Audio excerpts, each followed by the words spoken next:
Good evening, everybody. My name is Oliver. I'm one of the co-founders of the Whisky List. So we've just gone live for the virtual Aussie Whisky show.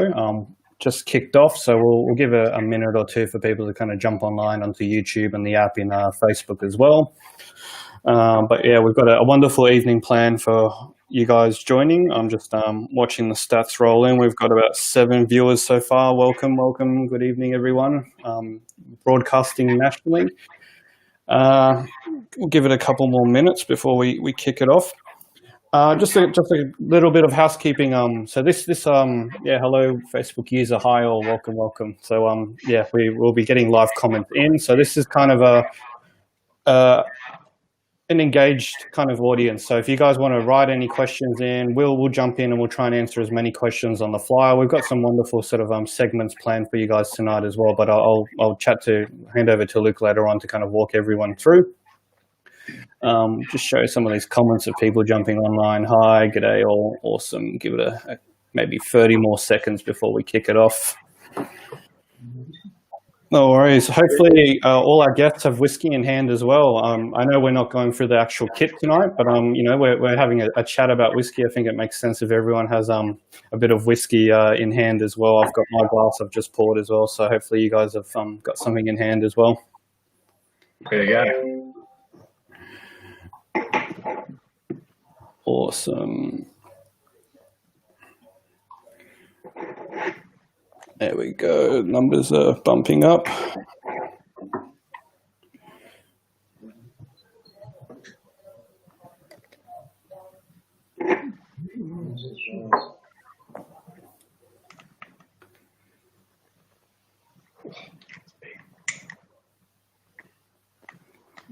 All right. I think we can kick off. So welcome. Thank you everyone for joining. My name is Oliver Marood. I'm one of the co-founders of the Whisky List, and in partnership with, I guess, Alchemist Events, who runs the whiskey shows. We've with everything that's happening with COVID, we've partnered with Alchemist Events and we've taken the shows virtually online.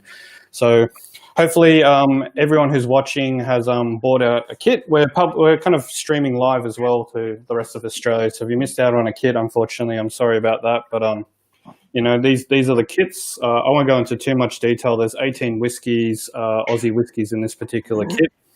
And you get a tasting glass. Don't forget to download the app. The app basically has videos about all the different whiskies from all the different distillers. They've handed out their videos.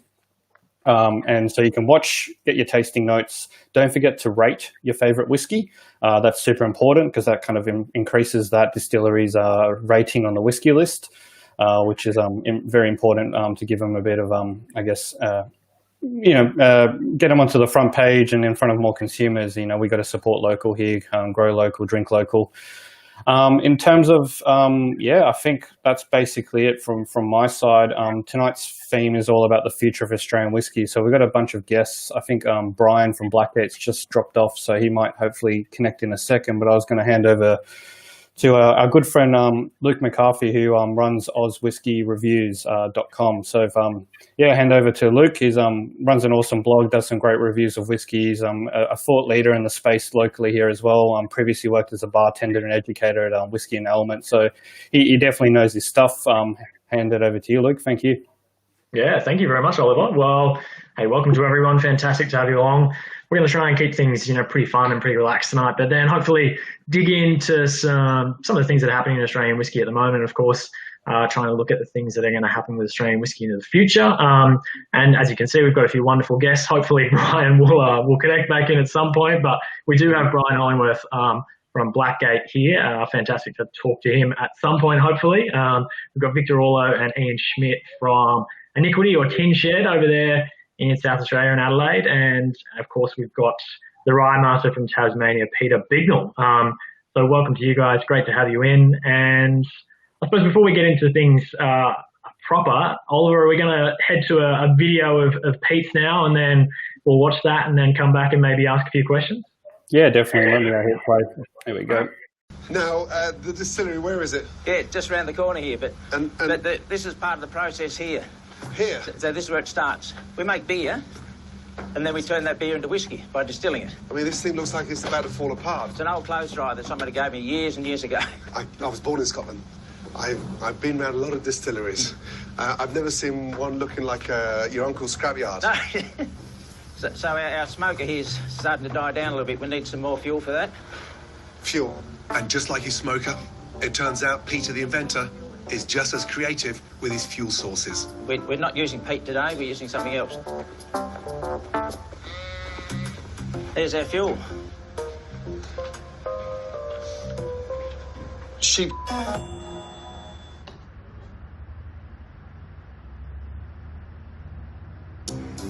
There's our fuel. Sheep. Yes. Seriously? Seriously. Why would you use... Just to be different. Bloody hell. Normally, I draw the line at shoveling poo. Right. But with my favourite watch on the line, it appears I have no choice but to dig in, quite literally. I cannot believe, after bringing that honey, here I am, shoveling the sheep. And does it give it a more depth of flavour? What are you looking for? Yeah, there's a hickory sort of a note to it. Right. Yeah. 30 years of cooking, down to this. I think that'll do, we're full. We good? Yep. That'll make a lot of whiskey. Righto, you're in charge of the barrow then, so follow me. Now, God, that's good. That's so good. And so I suppose the place we might kick it off, obviously we have to get Pete to talk a little to that particular video and his experience with Gordon Ramsay there. Pete, do you want to tell us how it came about, how the day went with him, and then maybe we can grill into, I suppose, the innovation on show there with that. But yeah, how did it all come about?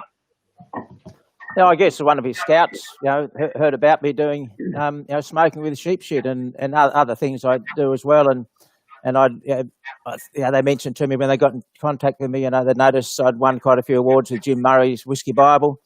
And they said, yeah, find something for him to do that's a bit of a dirty job. And I thought, yeah, I've got just the thing to do. So, yeah, I put him to work properly. Yeah. Yeah, I love it. Fantastic. And so, Pete, how about the story about, the sheep shit whiskey generally? How did you come across the idea? Was it something that was suggested to you? I mean, I know there is a history of smoking all manner of things, including grain with sheep shit. But, how did you hit on the process, and maybe explain to us a little bit how you actually go about making it?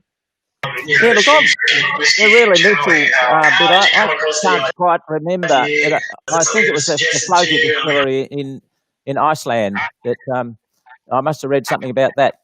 And then Bill Owens, who's American Distilling Institute, he owns that. He suggested it to me as well. But I think I knew about it before him, although he claims credit for giving me the idea. No, I think pretty sure it was the Icelandic one that I heard about. And yeah, and I thought, oh yeah, well, I've got plenty of that sort of fuel here, so why not?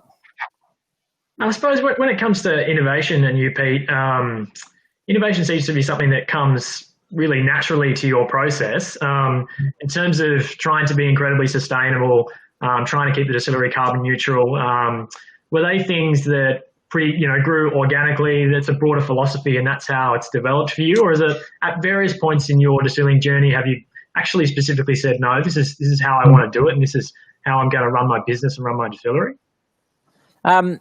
Yeah, well, part of the way I run the distillery is I just want to have fun. I want to enjoy what I'm doing. And I do actually tend to get bored very easily. So that's why innovation has got a fair bit to do with being bored. And also I'm quite creative with my hands. Some of you may know that, I do a lot of sculpting, and that's being creative. But the bit, in fact, actually just behind me there, you can see a sundial that's at the Government House in Hobart. Right next to it was a big fountain, sandstone fountain. But then I went into sand and ice sculpting. But it's just being creative, and I think that's what a lot of the innovation is to do with just my creative streak that I've got. But as far as the sustainability and not wasting anything, being green, I didn't sort of start out to be that. I wanted to build a distillery really on the cheap. I didn't have much money at the time. I had one of the businesses I was running was growing strawberry plants, and that was just starting to fold up because the government banned one of the chemicals I was using, and I was nearly going broke. So I had to build a distillery very quickly, very cheaply, and basically scrounge everything I could. And then I used old horse stables I had and got my own water supply, grew the grain right next to the distillery, which I had been doing for years and years anyway. And then one day someone sort of had a go at me because I was doing a bit of experimenting with enzymes, and they said, "Oh, you want to go be natural? Don't use these chemical enzyme things; they're nasty." And then it made me sit down and think about what I was doing to look after the environment. And I realised, actually, unintentionally, I'm a green warrior, I suppose. And then I thought, well, maybe I better push this a little bit further as well, and keep going along that theme. But it was really just started out trying to build a distillery on the cheap using all second-hand equipment. And the fuel for it, I've been making biodiesel for running my vehicles, my farm vehicles on for a few years, which I get the old fish and chip oil from Moodford, which is only a kilometre outside my front gate. And I thought, well, what energy am I going to use for the run of the distillery? And I thought, fish and chip oil, make it into biodiesel, and run the still with direct flame heating. So that was a very green part as well. But even that was trying to do stuff on the cheap, and it turned out that was the green way to do it as well. Yeah, definitely. Fantastic, mate. Well, it's absolutely lovely. If you haven't tried the sheep shit whiskey, to everyone listening out there, try and get a hold of it and have a taste. It's one of the more confronting flavours you'll come across. There it is. Beauty. Yep, there's not much of it left. That's one of the very few bottles left. There's another big batch we made with Gordon, of course, but that's a couple of years away at least. So, yep. Fantastic. I suppose one of the other questions that often comes up, or one of the other subjects that often comes up when we talk about, innovative practices like those that Peter involved in, are regulations. As producers innovate, they often come up against either very strict regulations or some that are a little bit more lax. And I suppose what Oliver and I would like to do now is maybe just flash up the regulations that sort of govern Australian whisky production at the moment, and then we might throw a few questions to the group. So this is really the sort of bog standard definition that covers Australian whisky currently. So cereal grains are obviously one of the most important factors there. And then basically we have to be careful and ensure that if you're a producer, the characters generally attributed to whisky can be looked at in many different ways. But the other big one is then obviously the whisky or the spirit has to be matured in wood for at least 2 years, which is an incredibly flexible definition compared to some from other parts of the world. But then it's actually more, in some ways, it can be a little bit more stringent in its interpretation than others. And so I think I'd love to sort of go to Ian Schmidt and Vic Orler now, because they've been in the industry probably for the longest. They've been distilling in this group at least for a pretty long time. I guess the question I wanted to start with was, guys, when you first got going, were the regulations something you looked at, or to you was it all pretty self-evident based on the people that you'd already talked to and learned from in Australia, or were there something you thought about when you were starting to make your whisky? No, didn't give it a thought. No, we just went ahead with it. Yeah, we started out doing what we wanted because we didn't know what we were doing. And if we followed whatever Bill did, we thought it would work. And as it turned out, our whisky turned out okay. And our goal at the beginning was to make something as good as Bill did, or perhaps emulate the Scottish style of whisky, because that was what we were drinking. And it never occurred to us to wander outside the regulations. When we became aware of the regulations, they seem to make sense to me. And they're fairly broad, loose regulations, so we have room for what people call innovation, if we want to. For example, we can mature in different sorts of wood than oak, and the Scots can't do that. So it wasn't really something that crossed our mind. Yeah, cool. Brian, was it the same with you, mate? Was there any point where you read through the regs, or was it, again, pretty self-evident to you and you just got straight into it? Yeah, we were wolves, and the distilleries that were already established were making whisky, and it just seemed to make sense, so we followed. And like the rules are not very stringent. There's new distilleries coming online that are opposed to maturing for 2 years. I don't say, you can make a decent whisky that's not matured for two years. Yeah, we just follow that. It's pretty loose. If you want to make good whisky, you just mature it for a while. Yeah, simple. Yeah. It is, isn't it? Okay, well, maybe I'll try and complicate things up for you guys a little bit because our laws are fairly expressive and they are fairly open to interpretation. some of the things that I've come across over the years would be, maybe say oak chips. So there are some distilleries in Australia at the moment who are considering using oak chips in large containers and vessels to mature their whiskey, obviously because we don't have a minimum capacity on the size of that storage vessel. You could basically mature a spirit in a 7,000 litre oak vat, chuck some oak chips in there. As long as it's spent 2 years in there, you could call that whiskey. Like, for you guys, is that stretching things too far? We already have American whiskies that run this practice, but I might start with Peter and then we'll dive around. Pete, would you be happy with someone making an Australian whiskey like that? Well, I don't think it'd be breaking the rules as long as it was in a wooden vat. Bundy, isn't the vast majority of Bundy rum made in huge vats? And their rules are 2 years. And, won't comment on it, but they actually do make some very lovely small barrel whiskies, but I'm not sure about the big barrels. I'm not a really rum drinker, but it's the rules are there. They've been Bundy have been sort of, I guess, pushing the limits in a way for a long, long time, and nobody complains. So why can't anybody else do that? Yeah. How about Vic and Ian? What do you guys reckon on that?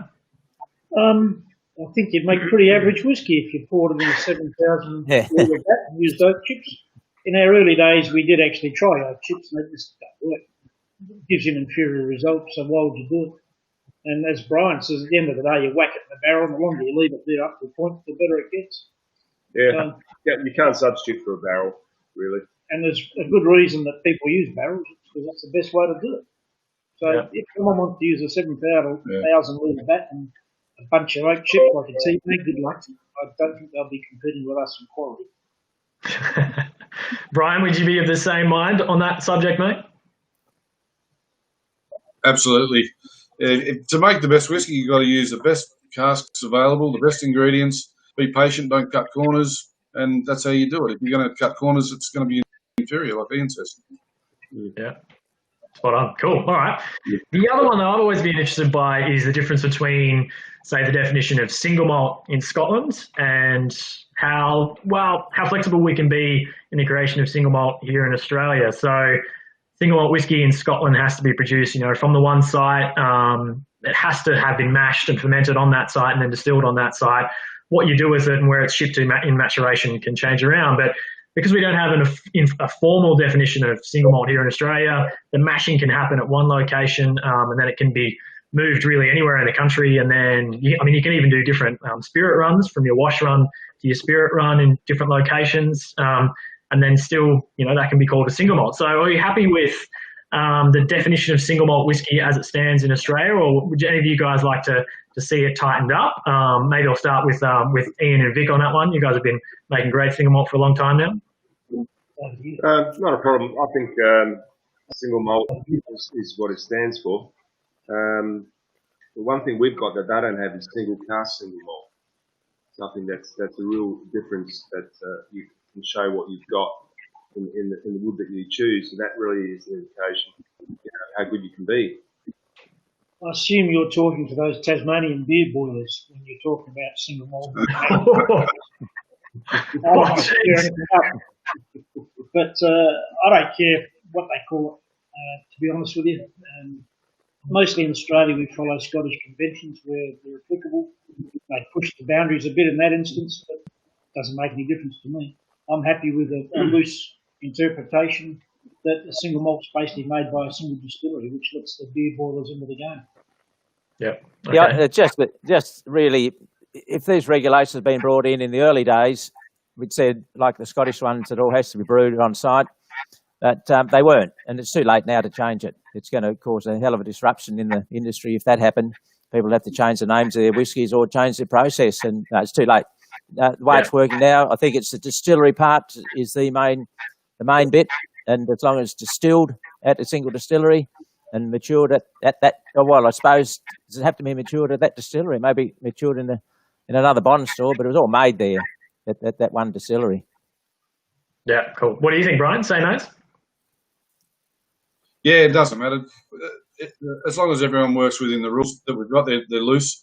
But, if everyone's working within the rules, it's fine.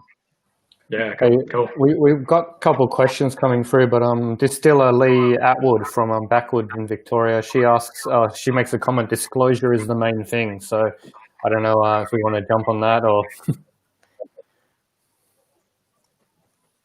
Any of Yeah, you guys as have long, anything as to long add? as you don't tell lies, I think.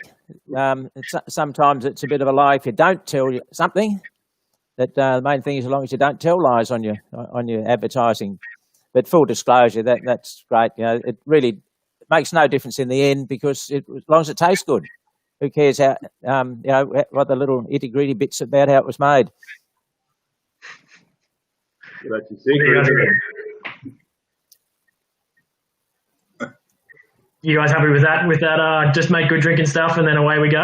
Ian and Vic. Yeah, for sure. At the end of the day, if it doesn't taste good, no one will drink it. That's So what it's about, isn't it? it's a moot point. No one drinks it. We're always striving to make something better and always, improve what we do. And I think, we've got a good combination of people that are happy to help each other. It's great. You can always pick up the phone and talk to anybody. So that's cool. In that instance, I suppose full disclosure is great. Beauty. Okay. I guess do you have another question, Oliver, or I might be able to throw another one to the guys? Just quickly, Rob Corker from Facebook just says, "Good evening, everyone. What's everyone tasting tonight? What's everyone drinking? I think everyone's keen on find out what's in your glass."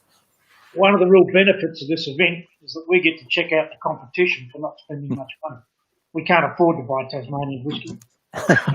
So this is a good way for us to check what the competition's up to. We're working our way through. What do you got?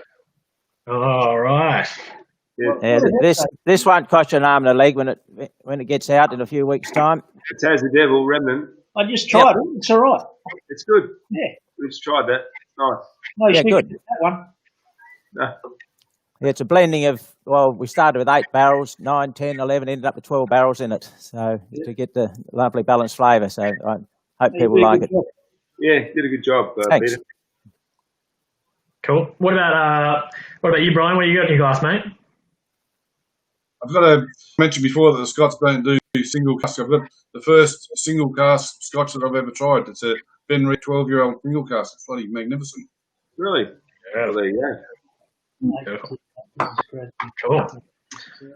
All right, Oliver, did you want to take us through some of those other innovations that are happening overseas, and then maybe we can throw those sort of questions back to these guys, see if they might be keen on trying things that are similar or what thoughts they have on those? Yeah, sure. Let me throw the first one up on screen. So do you want me to walk them through, or do you want to chat through this one? You can go for it, mate. All right, cool. So this first one is, I guess we naturally going to kind of give a couple examples of a few different sort of whiskey innovations that are happening globally. And the first one, whiskey, is an Irish one called Kahana's. They ran an experiment called the Cask Project, which is essentially an Irish whiskey aged in a barrel made up of 5 different wood types. Portuguese, American, French, Hungarian, and chestnut, apparently. So I guess the question to the group is, what do you guys kind of think? Is there a place for this in Australian whiskey? I think it's a brilliant idea. We've already done it. Oh, cool. On a That's lesser scale. That's why it's brilliant, isn't it? Because you've done it, Ian. No, it happened by accident, actually. I can't look if you're very little distiller and you haven't got much spirit. Yeah, great. But if you're a bigger distillery, why not just have 6 different cask types and blend them all together at the end? That's what we do now. We only do it the other way by mistake because we ordered some casks from our friend Roger Deves at SA Cooperage a few years back, and he said, "You want port or sherry?" And I said, "Give us a mixture," thinking we get half a dozen port and half a dozen sherry. But he mixed the wood in the barrels. We had 3/4 of a barrel was made of port wood and 1/4 was made of sherry. And we tried that again with a few other things, including wine staves. But I came to the conclusion you just mentioned, Peter, where you just mix bigger barrels together. Yeah, cool. What about native wood, guys? Any of you guys playing around with some of the native timbers that we have? Some of the results from the experience that I've tasted, those have been fantastic. Some have been a bit mixed. Any of you guys played around with any native timbers? No. There's nothing new under the sun there. In South Australia, you can go to some of the older wineries in the Barossa and the Claravale, and you'll see giant vats made of redwood or made of jarrah and other bits and pieces, and they're usually waxed, and they don't use them in the same way that they use a cask for whiskey because it turned out to be no good. So there's really nothing new under the sun in making booze. All those woods have already been tried in Australia and discarded. That's the reason why they were discarded. Oh, okay, all right. We have used white mallee and red mallee for the smoking of the grain, which adds the difference to the whiskey. That makes a major difference to the style of whiskey that comes out at the end. That's as far as we've gone with that. But as for maturation, not for maturation, no. Yeah. The Americans do a lot of different wood smokes as well. This is really wood type we're talking about for the barrels here.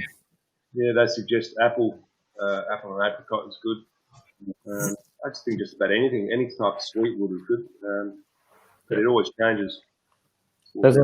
There's a few comments coming in. Obviously, Old Kempton Redlands had the eucalyptus cask. A few she oak comments as well coming through. Yeah. good, great try. I guarantee in 20 years' time I won't be doing it. Oh, okay. Yeah. All right. I reckon. I don't know if I agree with you. I reckon there's going to be a lot of people who are going to be trying it over the next 10, 15 years. So whether or not any of it works, and they hit on something that's going to taste good, I suppose, is the real question. But I think I already know probably half a dozen distilleries that are looking at sort of injecting either native timbers or other native flavours into their whiskies in different ways. So we'll see what happens. Flavours is one thing, using them as a maturation process is another. Because not many woods have got the same physical characteristics that oak's got that make it really good for making a cask. Yep. It's not very porous. It bends easily. It's strong. All those sort of things. When you make a cask out of oak, it doesn't leak. You make a cask out of acacia wood, and the chances are it's going to leak. Yeah, I suppose the great thing about that example was you might be able to play around with the composition of the barrel too. Say if you used red gum staves in an American oak barrel, just to give a hint of that flavour. I know some people who are thinking about doing sort of large vat matured whiskey, again in that same fashion, where some of it might be red gum or Jarrah, and then the rest might be French or American oak. And so you're only just getting a hint of that flavour. And I suppose if you look at the Japanese and their use of Mizunara, it can be done really, really well when it's nailed and when the cask is right. But Mizunara, exactly like what you were saying in terms of some Australian timbers, they leak. And so weighing up that balance about how much you lose versus, I suppose, the benefit that you might get in terms of flavour, for producers, that's got to be a big consideration. But hey, watch this space. It'd be interesting to see what happens. Well, you always dip a Jarrah stave in an oak barrel. Yeah, you can teabag if you really wanted to make a difference. I don't know if anybody's doing that yet, but We've jump on another Facebook question, then we'll show the next one up. So it says Facebook user. I think this might be Dominic or Garth, just based on the question. If not, let me know. But it says, can we ask the Stella lineup, that's you guys, what each of you think about using second and third fill casks in their respective climates? What's working, what doesn't? Second and third fill. We use them. We use them. It just takes longer time, that's all. As opposed to a first fill cask that's been recharged, we'll get a good whiskey 2 to 3 years' time. You're looking at 4 to 5 years for a second fill and possibly even longer with a third fill. But they become very subtle. The whiskies become very subtle and a lot lighter. It really depends what you're looking for. We think first fill casks give you great extraction, probably too much extraction. And I spent a lot of this week taking whiskey out of casks at the first fill and only 12 months in the cask because they were just too heavy in flavour, and putting them into dead barrels or third fill barrels for the maturation and complying with the 2 year limit. But we do find that second fill barrels make a nice whiskey. Yeah, cool. What about you, Brian? I know you've been doing a lot. Oh, sorry, Pete. No, thank you. Yeah, I filled some third fill today, but they were malt whiskey casks. Then they had stout in them, and now they've got that's third. Yeah, so now they've got rye in them today. But yeah, I keep changing them, so I'm extracting different flavours from, picking up different flavours from what was in them previously, not the same every time. I certainly have used rye, second fills of rye without retoasting them. Like Ian just said, sometimes you just pick up too much flavour out of the original barrel, and especially with smaller barrels, that you just cask dominant, and maybe some of those smaller casks might be better off being second fill ones. I don't really know because I don't play with the little ones. I'm just guessing here that maybe it's worth trying second or even third fill little casks. Yeah, I think you're right there, Peter. How long do you tend to keep third fills for? We think they're ready? They're ready when they're ready.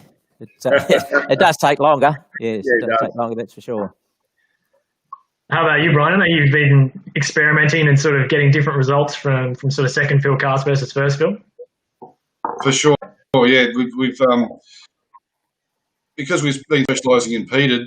Peated goes really well in second and third fills because you want the flavour of spirit more so than the big extraction from the cask. I've got a third fill that I'm about to release. It's probably the best peated whiskey I've made for exactly that reason. You just get less extraction and the smoke and everything in the spirit shines through. So yeah, I've done a lot of those.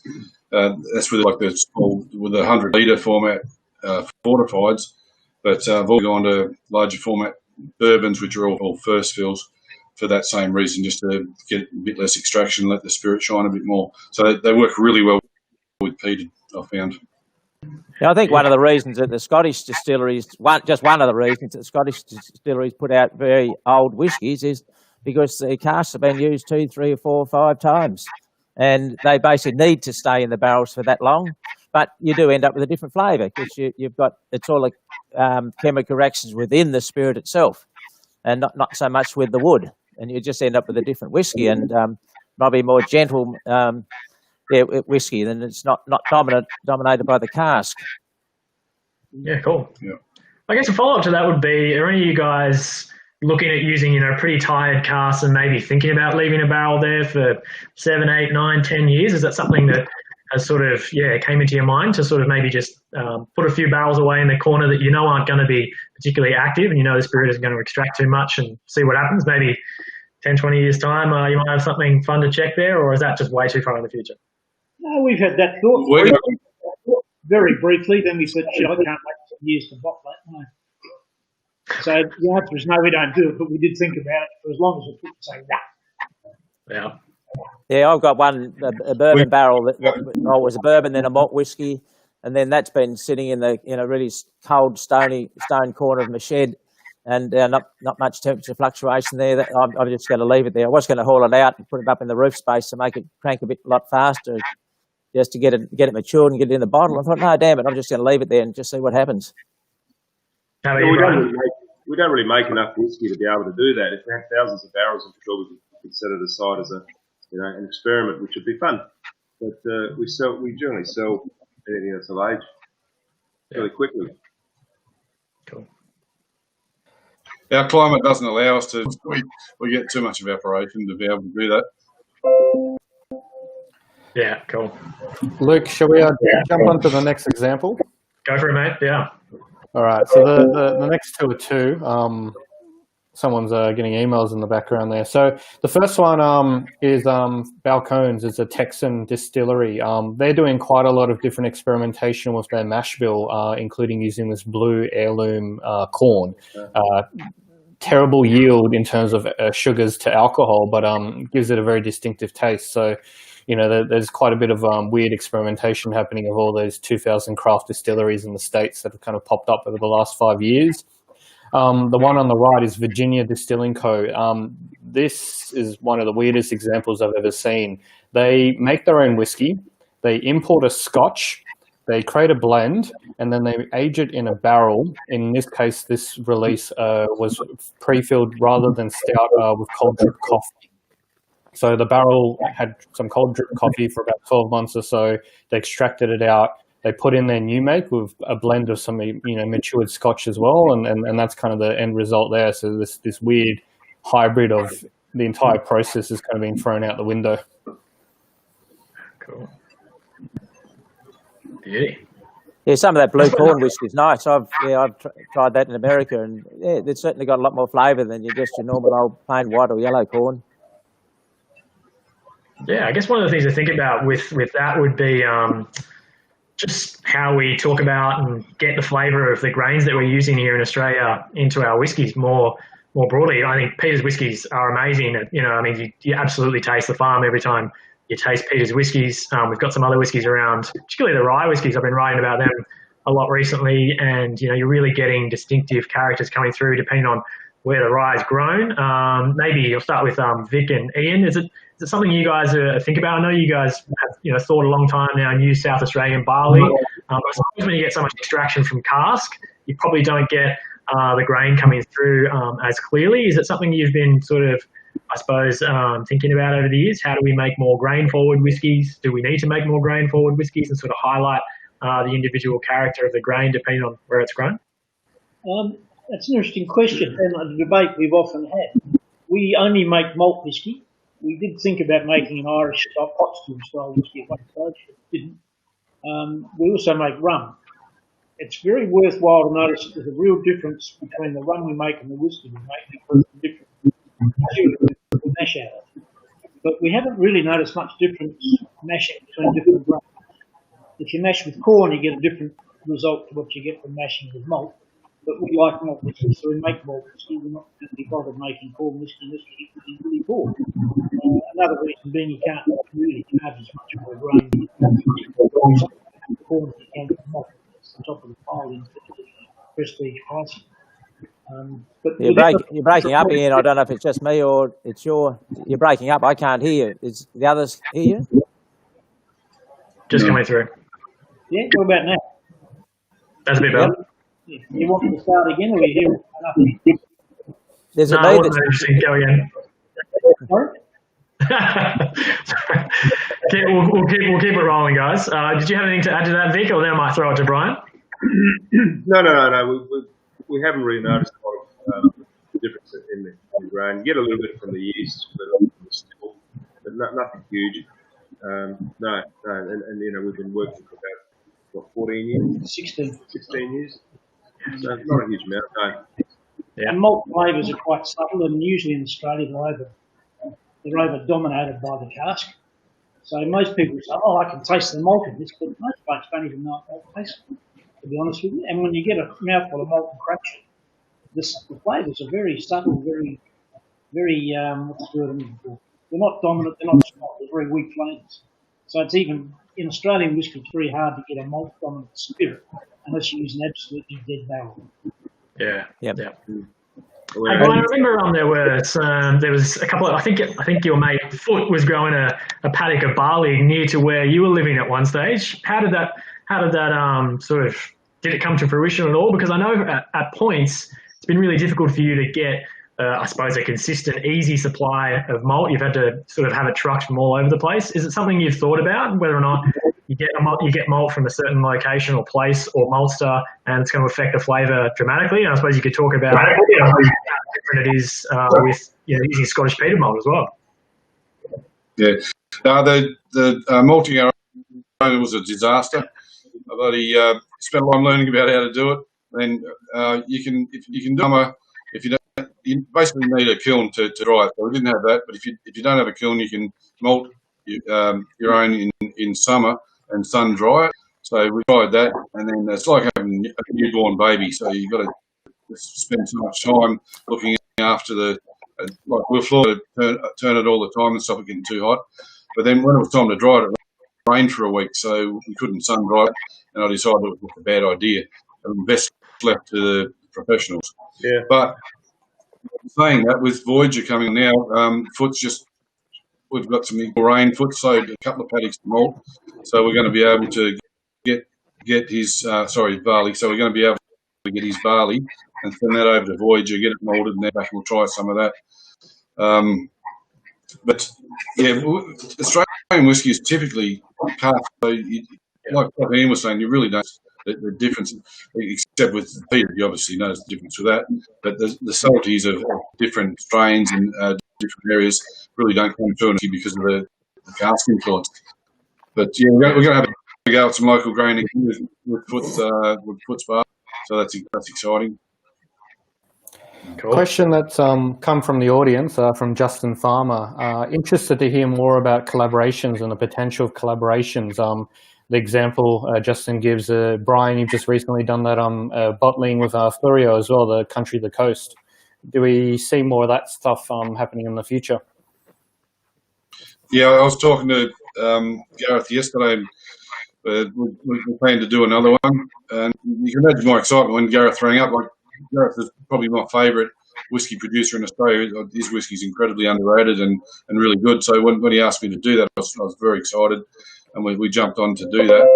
And he's turned our blend of with his whiskey in a magnificent whiskey, for sure. It's a bloody really good thing that's not done. About to do another one. I don't know if anyone else has got any plans to do it, but yeah, it's great. Would you call it innovation? I suppose. I don't know. Just to do. Yeah, well, I'm about to do I don't know whether you call it a collaboration or not, but quite a few years ago, I had a investment barrel at Nant, and I was trying to get it back, and Mr. Batt was on ABC radio saying that he didn't want to give it back to me because I was going to mix it with my substandard rye. Anyway, Jim Murray scored my rye better than his by a whole spare cent. So anyway, it wasn't substandard, but now I've got quite a lot of his whiskey here now, and some of those barrels are going to get blended with a bit of rye. So it'll be a collaboration, but not a mutual collaboration. That's great, Pete. Love it. A couple other questions coming in. Peter Galata says, what's everyone's thoughts on cask conditioning? Great idea. Yep, there's nothing against the rules. We haven't got many rules, so experimentation. If it works, it works. Yeah. Port casks and sherry casks are too bloody expensive. It's far cheaper for us to get a wine cask, buy 1,000 litres of port or sherry, and have our own sherry in port casks. And the upside of that is after 5 or 6 years, you get some nice port or nice sherry. That's good to hear. Actually, I've actually got a 1,000 litres of sherry recently from someone who was doing that and distilled the sherry because there's no market for it. That's the problem with the sherry. And I've distilled it. Beautiful spirit it was. Yeah, lovely. Little cask now. Fantastic. Nice.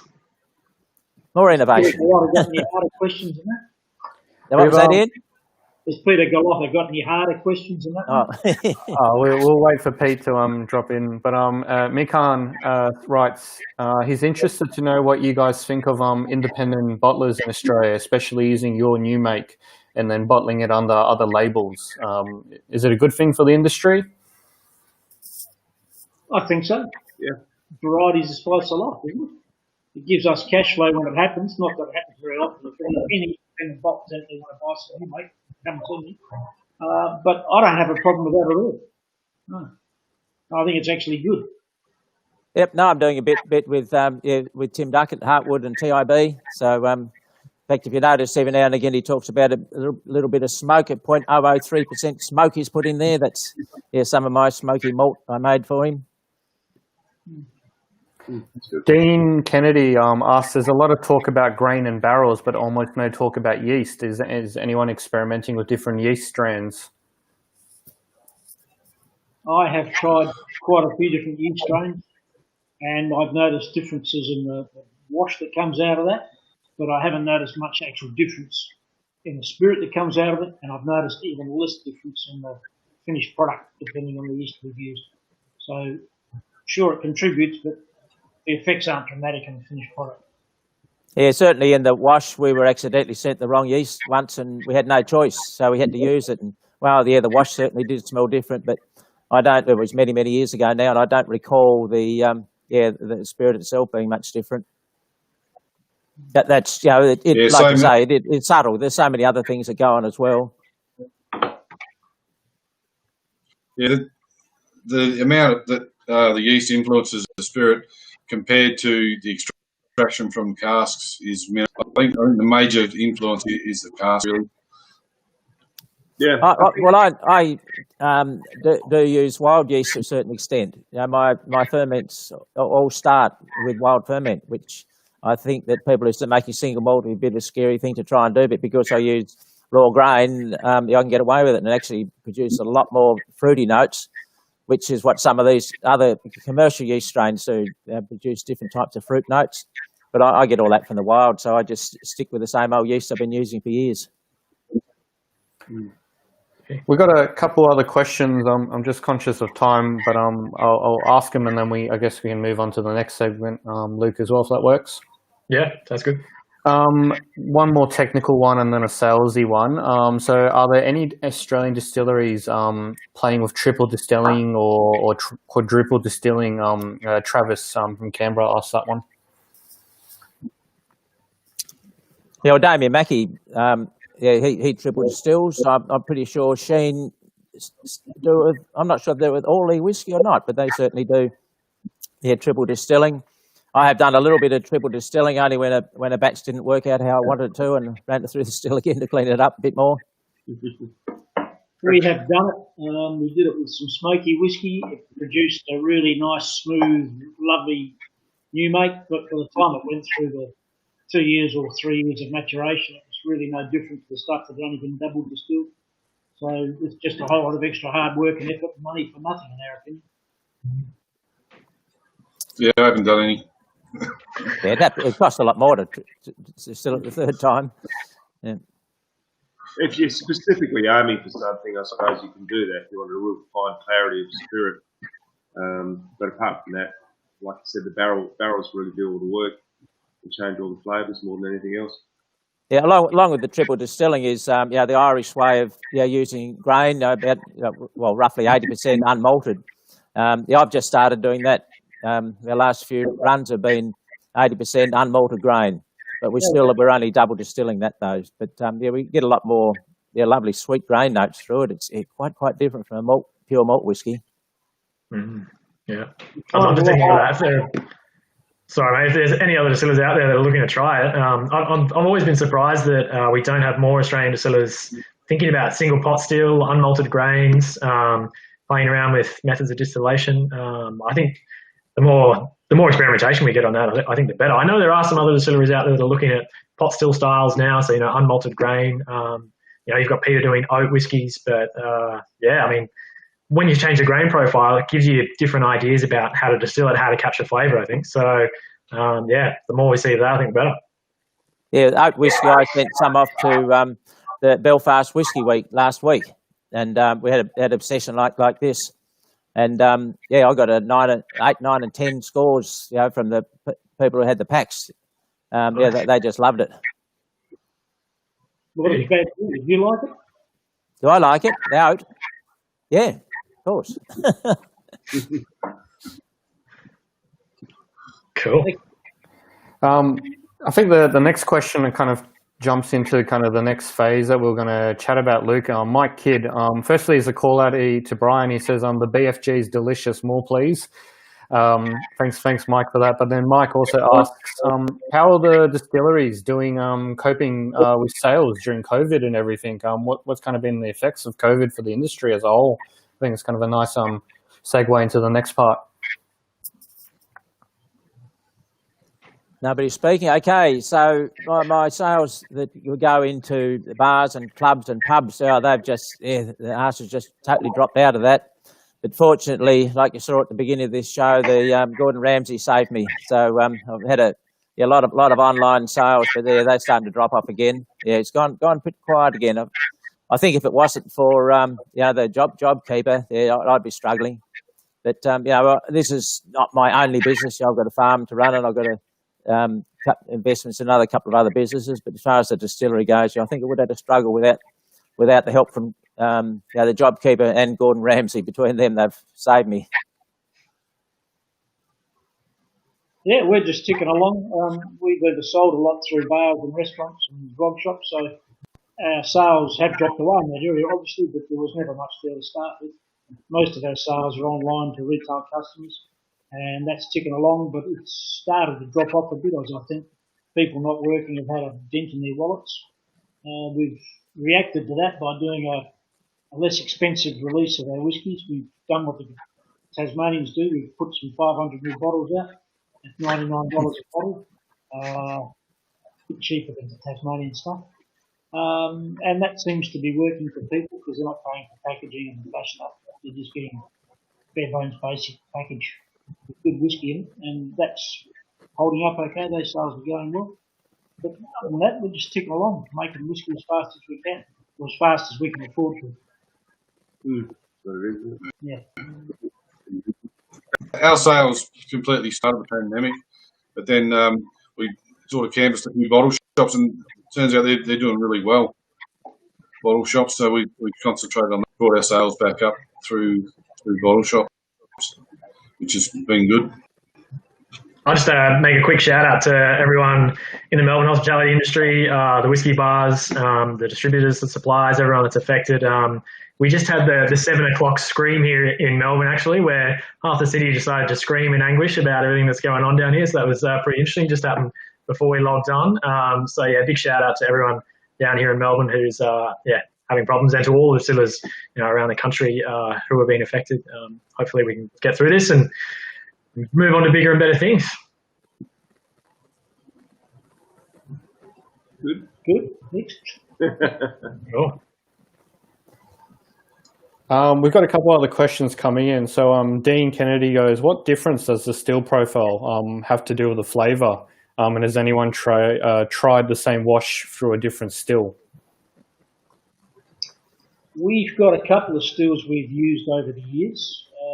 When we were Southern Coast Distillers and when we started out as Tin Shed Distilling, we had a 600 litre pot still we made ourselves, and that used to produce really nice whiskey. And we've now got a 2200 litre pot still made by Burns Welding in Griffith, and it's got a very short profile. It's a very short, stumpy still, which was necessitated by the fact that we don't have a lot of room above the other still splits. And we couldn't have it tall without putting a hole in it. And we get a very oily, juicy spirit coming out of that if we tend to run it hard. If we run it slower, we can get a bit more reflux and a lighter flavoured spirit if we want to. But at the end of the day, it doesn't seem to make a hell of a lot of difference. Our spirit is what our spirit is, and not much we can do to change the finished product. The actual spirit gets different depending on how we run the stills, but the finished product in the bottle seems to always be about the same. Yeah, the biggest thing is the person running the still. Now that's a big influence. The shape of the still and the size of the still, the length of the neck's probably one of the biggest things I hear about, and whether your line arm's ascending or descending, gives you more or less reflux. Yeah, it must produce different spirits. But no, I've only ever used my one still with the whiskey making it. I've got another still, but I run brandy through that one. But it's mine's quite a different type of still for a lot of them. It doesn't even have a line arm on it. But yeah, I think the biggest thing is the person running the still, not so much the shape of it. But yeah, I'm sure there is subtle differences. But like with Australian whiskey, look, there's so much barrel influence in most of the whiskies that really the still isn't going to make the biggest difference by a long shot. It's the barrels. Really, yeah. We went from a. Sorry, yeah, we went from a 300 litre which was the same style as Peter's with a condenser sitting on top, to a more traditional pot still in 600. Yeah, it doesn't make a lot of difference. In the spirit it does, but at the end of the day, in your whiskey, that's mostly cask influence again. I was just about to say, if you look at our whiskey, number 10, and you look at Fluro's whiskey, number 7, and you don't have it here, but you had Paul Shand's whiskey from Tria Prima, they're all made in different locations. They're all made with the same grain. They're all made with the same, roughly the same size still. And they're all reasonably similar spirits, but they're all different. And it's not my stuff what makes the difference. Gareth would probably tell it's because ours is matured north of Wollonga Hill, and he doesn't believe you can mature whiskey north of Wollonga Hill and get a good one. We, on the other hand, think anything matured south of Wollonga Hill could be terrible. But notwithstanding that, he still makes a nice whiskey, and so do we. So, and they're quite similar. Yeah, they are, aren't they? Yeah. Right. But they have their differences, and their differences I don't think are down in the shape of the still or anything else. It's just they're different. Don't know why, but they are. Yeah. We've got a couple other questions come in. One from Facebook user Anonymous has asked, what are you guys looking forward to most in sort of the next 2, 3, 4 years? Retirement, isn't it? Yeah, maybe paying off a few debts I ended up running up. Selling more whiskey. More experimenting. I'm not going to give up experimenting. There's a lot of what this show's about. I've just got to keep on experimenting. It's make fun different things. And send up some interesting whiskey to get some awards is really satisfying too. Making whiskey is the most fun you can have in your pants on and your feet dry. Why would you want to do anything else? Just more of the same. Yeah. Cool. That's What about great. you, Ryan?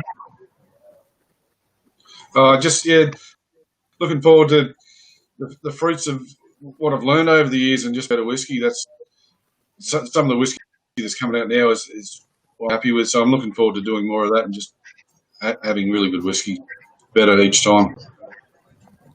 Yeah, one of the things I'm looking forward to is all of the new distilleries that are about to release in the next sort of 6 to 12 months. I mean, we might have another, I don't know, I think the latest count that I did is probably about another 6 or 7 distilleries that at least that will have sort of their first releases out by the end of the year. If you go another 12 to 24 months after that, Oliver and I have been talking about the amount of distilleries that have whiskey on the market now. We got to a number of about 55, 56, and then probably by halfway through next year, we might be looking at, anywhere up to sort of, mid 60s, maybe low 70s, in terms of the amount of the number of distilleries that have their own distinct whiskies available on the market. So for me, I'm super excited about, seeing these new whiskies, seeing new ideas come forward. But then also really looking forward to seeing established distilleries continue to grow. I think for a lot of Australian distilleries, there's a noticeable improvement in whiskey, from that sort of 3, 4, 5 year period of release. Once they start to get to their sort of 7th, 8th, 9th, 10th years of releasing whiskey, I think you start to see a little bit of an evolution in the quality and the style. So yeah, there's some of the things I'm looking forward to. It's going to look like a totally different industry in another 3 or 4 years. So yeah. Actually, one thing I'm looking forward to the next couple of years is I think I'll turn this around and getting this other still of mine finally done. It was supposed to be done by Christmas, but then there it is, still lying on its side. I've been welding the neck on it the last few days, but it's still not finished. I just been too busy. What was that, Ian? I said, it looks like something out of Alice in Wonderland. Just because it's lying on its side. Is that not the way it's meant to be? No. Have you got a roof tall enough to fit that in? Yes, it'll fit. Oh, well, if it doesn't, just on the other side there behind you, I've actually punched a hole up through the roof and that's still there, so there's like a little turret on the top. Actually, one of the things I'm looking forward to is we've filled a lot of bourbon barrels lately, and I'm quite looking forward to getting them out the door. When we first started, we just emulated whatever Bill liked, and it was all port and sherry, and we sort of poo-hooed bourbon barrels. And then one night at a tasting in Melbourne, we were up against David Baker, and we were slinging insults at each other hard and fast about the port barrels versus bourbon barrels. And then one day we accidentally ran out of port barrels and needed to fill some, so I bought a couple of bourbon barrels. And quite by accident, we discovered they make a really nice whiskey. So we've subsequently bought a lot more bourbon barrels, but they're not quite ready to go to market. So you're going to see a whole different style of whiskey from us next year or so. Very nice with the peating. They take well with peated whiskies. Yeah, I've got some another distilleries barrels here, which I can't name, but there's some bourbon ones amongst those, and there's some rippers amongst them. I just get these beautiful coconut notes out of them. They're fantastic. I love them. They're a little bit out of balance because there's just so much coconut sort of notes. That's what I call it anyway. But it's beautiful stuff. They go really well for blending. It's a little bit weird on their own, but yeah, they're very, very different flavours. But it's lovely. The Americans don't know what they're missing out on. Yeah, Pure bourbon barrels, lovely. Yeah. That'd be another thing that I'll be looking forward to. I think I'm looking forward to more spirit forward Australian whiskies. The one thing about Australian distilleries is we make such flavourful, thick, oily new make. I'd love to see a little bit more of that new make in the final product, in the finished whiskey, and a little bit less cask. That I'd love to see that. So more bourbon barrels will help with that. More refill barrels will help with that. I think. Maybe we've been pushed too far towards really heavily extracted, really oak forward whiskies in the past. Personally, I'd love to see a bit more of a balance with, some really lovely, big, thick, syrupy, tawny and Paracast whiskies, and also some whiskies that, are a bit more spirit forward where we get to really see spirit coming through. So, yeah. Yeah, we can help you with that. All right. So. Good to see. Brian, have you got many bourbon casks laid down at the moment? Yeah, I've only been doing bourbons the last couple of years. I mean, exclusively bourbons. Yeah, I've got a lot of them for the same reason. Just especially with Peter, you just get that spirit-forward whiskey, which is what I was after. Yeah. All right. I think we promised 1 hour. I think everyone's got the rest of their Friday nights to kind of jump in. So unless there's no other sort of questions coming in from Facebook, Mike Kidd has just come through saying it's wonderful to the punter they have such a vast choice of Australian whiskey available. I've noticed some distilleries starting to release cheaper whiskey in brackets. Are you guys nervous that there might be soon a glut of Australian whiskey available? A big cracking question to kind of end it on. Yeah, I think I've been saying this for a little while. I think that the price is probably going to start to have to sneak down. Yeah. People have. There's not enough people out there who have got enough money to keep trying new whiskies all the time, and there are new distilleries coming out all the time. So I'm afraid that it's going to be a price correction. I think Tim Duckett calls it. I think so. Or market correction, I think he said, actually. I think we will see the market correction. We're already seeing it. I think what we're going to see, though, is still going to see $300 whiskies, but you're just going to see some sub $100 whiskies as well. Yeah, for sure. We've got 2 more extensions to our range plan, one at 43% about $85 and one at 50-odd% at about $190. So we'll have price points covering the whole range. I think with the glut coming forward of more distilleries, you're going to see more parochialism and more localised whiskey drinking. It's very hard to get a South Australian whiskey on a shelf in Tasmania. They just don't know. So I don't know why. You make some good stuff. I've got a few on my shelf back there behind me of yours, Ian. Oh, really? Good. Yeah. But, the other hand of that is, the other side of that is when we travel interstate, or when we used to travel interstate back in the dim dark past, we'd never drink a Victorian wine. We'd only drink South Australian wine because we knew it was better, and we're South Australian. The Victorians would say the same thing when they come over here. They might try a Barossa as a bit of an adventure, but then they go back to something from Yarra. And I think we're just going to see more of that parochialised drink, eat local stuff. We're going to see the Victorians drinking Victorian whiskey, the Queenslanders drinking Queensland whiskey, crazy enough, and the South Australians and Tasmanians drinking their own. So I think we have to look to our own backyard for sales growth and maybe exports. Yeah, I think with the new distilleries, especially the tiny little ones, they're just going to have to be for the local market. They're going to have a battle trying to get them much further than their local towns and surrounds of people who know them. And but at the same time, only 2% or less than 2% of the whiskey consumed in Australia is actually made in Australia. Yep. So there's lots of scope to grow the market for Australians and steal it off the imported whiskies. I don't know why we are the world's biggest per capita consumer of bourbon, but we are in Australia. We should be the world's biggest per capita consumer of Australian whiskey, not bourbon. Did you know that, Luke? I did, yes, indeed. Yeah. Second largest for me, I think for me the big thing is we talk about that 2% mark. If we look historically about back to when Australian whiskey was drank by Australians in huge quantities, anywhere between 10 and 40%.